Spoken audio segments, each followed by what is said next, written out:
بسم اللہ الرحمن الرحیم۔ حضرت بہلول رحمۃ اللہ علیہ فرماتے ہیں کہ ایک مرتبہ بصرہ کی ایک سڑک پر میں جا رہا تھا۔ راستے میں چند لڑکے اخروٹ اور بادام کے ساتھ کھیل رہے تھے اور ایک لڑکا ان کے قریب کھڑا ہو کر رو رہا تھا۔ مجھے خیال ہوا کہ اس لڑکے کے پاس بادام اور اخروٹ نہیں ہیں جن کی وجہ سے یہ رو رہا ہے۔ میں نے اس سے کہا کہ بیٹا، میں تجھے اخروٹ اور بادام خرید دوں گا، تو بھی ان کے ساتھ کھیلنا۔ اس نے میری طرف نگاہ اٹھا کر کہا، ارے بے وقوف، کیا ہم یہاں کھیلنے کے واسطے پیدا ہوئے ہیں؟ میں نے پوچھا، کس کام کے واسطے؟ کہنے لگا، علم حاصل کرنے کے واسطے اور عبادت کرنے کے واسطے۔ میں نے کہا کہ اللہ جل شانہ آپ کی عمر میں برکت فرمائے، تو نے یہ بات کہاں سے معلوم کی؟ کہنے لگا، حق تعالیٰ کا ارشاد ہے، کیا تمہارا یہ گمان ہے کہ ہم نے تمہیں یوں ہی بیکار پیدا کیا ہے اور ہمارے پاس لوٹ کر نہیں آؤ گے؟ میں نے کہا، بیٹا تو بڑا حکیم معلوم ہوتا ہے، مجھے کچھ نصیحت کر۔ اس نے 4 شعر پڑھے جن کا ترجمہ یہ ہے کہ میں دیکھ رہا ہوں کہ دنیا ہر وقت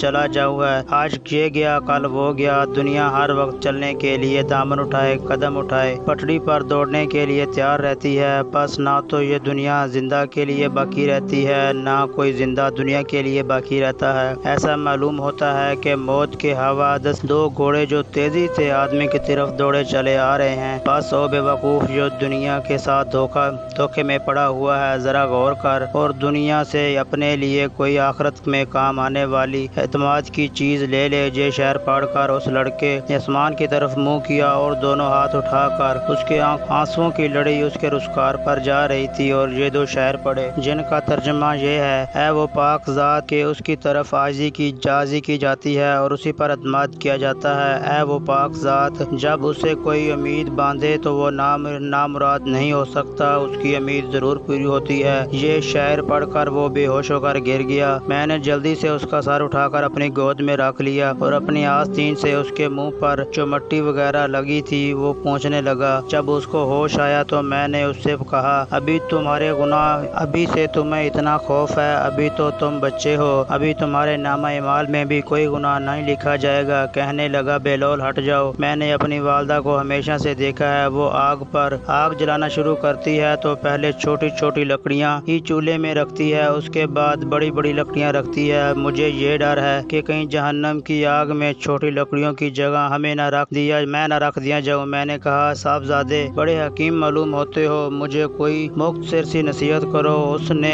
اس پر 4 شعر پڑھا جن کا ترجمہ یہ ہے، میں غفلت میں پڑا رہا اور موت کو ہانکنے والا میرے پیچھے پیچھے موت کو ہانکنے چلا آ رہا ہے، اگر میں آج نہ گیا تو کل ضرور چلا جاؤں گا۔ میں نے اپنے بدن کو اچھے اور نرم لباس سے آراستہ کیا ہے، حالانکہ میرا بدن کے لیے قبر میں جا کر گلنے اور سڑنے کے علاوہ کوئی چارہ نہیں۔ وہ منظر اس وقت گویا میرے سامنے ہے جب میں قبر میں پوسیدہ پڑا ہوں گا، میرے اوپر مٹی کے ڈھیر ہوگا اور نیچے قبر کا گڑھا ہوگا، اور میرا یہ حسن و جمال سارے کا سارا جاتا رہے گا اور بالکل مٹ جائے گا، حتیٰ کہ میری ہڈیوں پر نہ گوشت رہے گا نہ کھال رہے گی۔ میں دیکھ رہا ہوں کہ عمر تو ختم ہو جا رہی ہے اور آواز وہی اور آرزو ہے کہ پوری نہیں ہوتی، اور بڑا طویل سفر سامنے ہے اور توشہ ذرا سا بھی نہیں، اور میں نے کھلم کھلا گناہوں کے ساتھ اپنے نگہبان اور محافظ کا مقابلہ کیا اور بڑی بری حرکتیں کی ہیں جو اب واپس نہیں ہو سکتی، یعنی گناہ کر چکا ہوں، وہ بغیر کیے نہیں ہو سکتا۔ میں نے لوگوں سے چھپانے کے لیے پردے ڈالے اور میرا عیب کسی پر ظاہر نہ ہو، لیکن میرے جتنے بھی مخفی گناہ ہیں وہ کل کو اس مالک کے سامنے ظاہر ہوں گے، اس کی پیشی میں پیش ہوں گے۔ اس میں شک نہیں کہ مجھے اس کا خوف ضرور تھا، لیکن اس کے قید سے علم اور بھروسہ کرتا رہا، جس کی وجہ سے جرأت ہوتی رہی، اس پر اعتماد کرتا رہا، اور وہ بڑا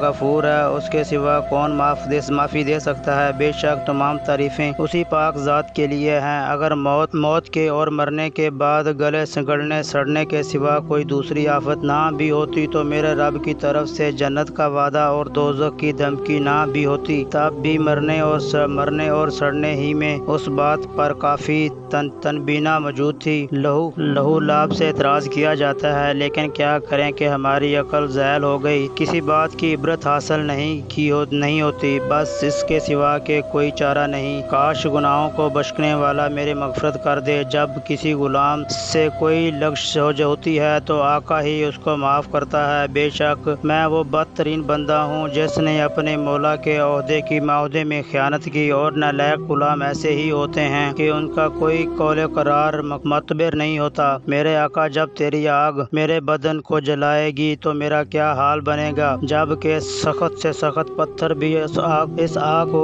برداشت نہیں کر سکتے۔ میں موت کے وقت تنہا رہ جاؤں گا، قبر میں بھی اکیلا ہی جاؤں گا، قبر سے بھی اکیلا ہی اٹھوں گا، کسی جگہ بھی میرا کوئی معین و مددگار نہ ہوگا۔ پس اے وہ پاک ذات جو خود اکیلی ہے، وحدہ لا شریک ہے، اے شخص پر رحم کر اور جو بالکل تنہا رہ گیا ہے۔ بہلول کہتا ہے کہ اس کے شعر یہ سن کر مجھ پر بڑا اثر ہوا اور میں غش کھا کر گر گیا۔ بڑی دیر بعد مجھے ہوش آیا تو لڑکا جا چکا تھا۔ میں نے ان بچوں سے دریافت کیا کہ یہ بچہ کون تھا؟ وہ کہنے لگے تو اس کو نہیں جانتا، یہ حضرت حسین کی اولاد میں سے ہے۔ میں نے کہا مجھے خود ہی حیرت ہو رہی تھی کہ یہ پھل کس درخت کا ہے، واقعی یہ پھل اسی درخت کا ہو سکتا ہے۔ حق تعالیٰ کے شانہ ہمیں اس خاندان کی برکتوں سے منافع فرمائے، آمین۔ بے شک اس واقعے کی ایک ایک نصیحت میرے اور آپ کے لیے مشعل رائے ہے، چنانچہ ان قیمتی نصیحتوں کو ہمیں اپنی زندگی کا حصہ بنا لینا چاہیے۔ اللہ تعالیٰ ہم سب کو عمل کرنے اور توفیق عطا فرمائے، آمین یا رحمت للعالمین۔